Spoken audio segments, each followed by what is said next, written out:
U.S.backed Syrian fighters launched an offensive against the Islamic State group in eastern Syria along the border with Iraq on Saturday, bringing them into a race with government forces marching in the same direction against the extremists in their last major holdout in the war-torn country.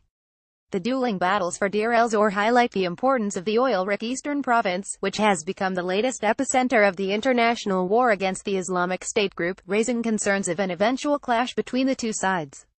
The U.S.-trained Deir el-Zor Military Council said it was calling its Operation Jazeera Storm, after the familiar name for northeast Syria. The Military Council is a part of the predominantly Kurdish Syrian Democratic Forces, which enjoys broad U.S. military support.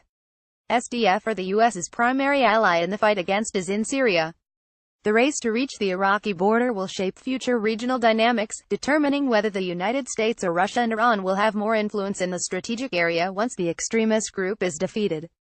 Iran has been one of President Bashar Assad's strongest backers since the crisis began in March 2011 and has sent thousands of Iranian-backed fighters and advisors to fight against insurgent groups trying to remove him from power. The U.S.backed fighters are up against a huge challenge to reach Deir el-Zor, especially while they are still fighting to liberate Raqqa from IS. 3 months into the battle, they have liberated around 60% of the city, and much more difficult urban fighting still lies ahead. This week, Syrian troops and their Iranian-backed allies reached Deir el-Zor, breaking a nearly 3-year-old siege on government-held parts of the city in a major breakthrough in their offensive against IS. In a victory statement, the Syrian military said Deir el-Zor will be used as a launching pad to liberate the remaining IS-held areas along the border with Iraq. The troops' arrival to Deir el-Zor city brings Syrian forces and their allies a step closer to controlling the oil-rich eastern province and its capital bordering Iraq, a major boost for Tehran's growing influence in the area. The region has some of Syria's largest oil fields, whose revenue is vital to the state's dried coffers. Syria's military command announced Saturday they had captured the province's Tame oil field from IS militants on Saturday.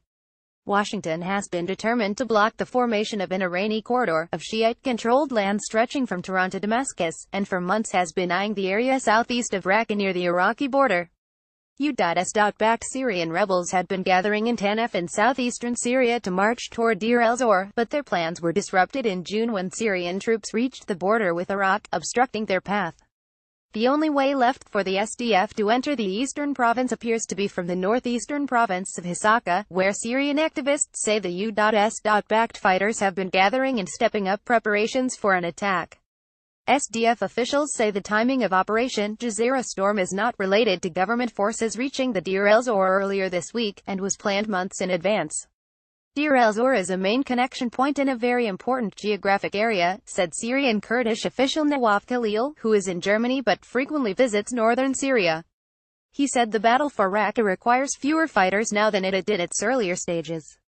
The U.S.-led coalition fighting IS said in an email to the Associated Press that the SDF will decide when the conditions are right for an offensive. Asked about concerns of a possible clash between the SDF and Syrian troops, the coalition said, "We urge all forces to concentrate their efforts on our common enemy IS." Washington has welcomed Syrian troops' fight against IS. Both the U.S. and Russia have an interest in avoiding a clash between the SDF and Syrian forces and may devise a strategy that will allow both sides to share control of the vast province. U.S. officials have suggested they are not seeking a confrontation with Assad's forces. "We are in the killing us business. That is what we want to do, and if the Syrian regime wants to do that, and show that they are doing just that in Abu Kamal or Deir el-Zor or elsewhere, that means that we don't have to do that in those places," said coalition spokesman Col. Ryan Dillon in June, referring to a town on the Iraqi border, and using a different acronym for IS.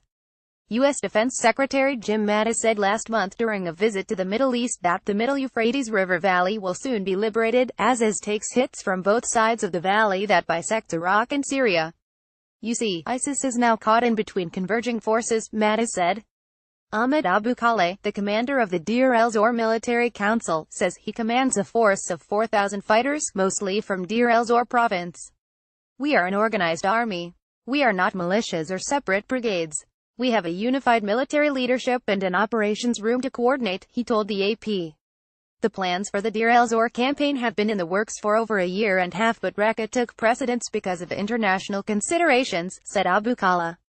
Abu Khallah said his group has already liberated 93 villages in northwestern rural Deir el-Zor, including, more recently, the village of Abu Kashab.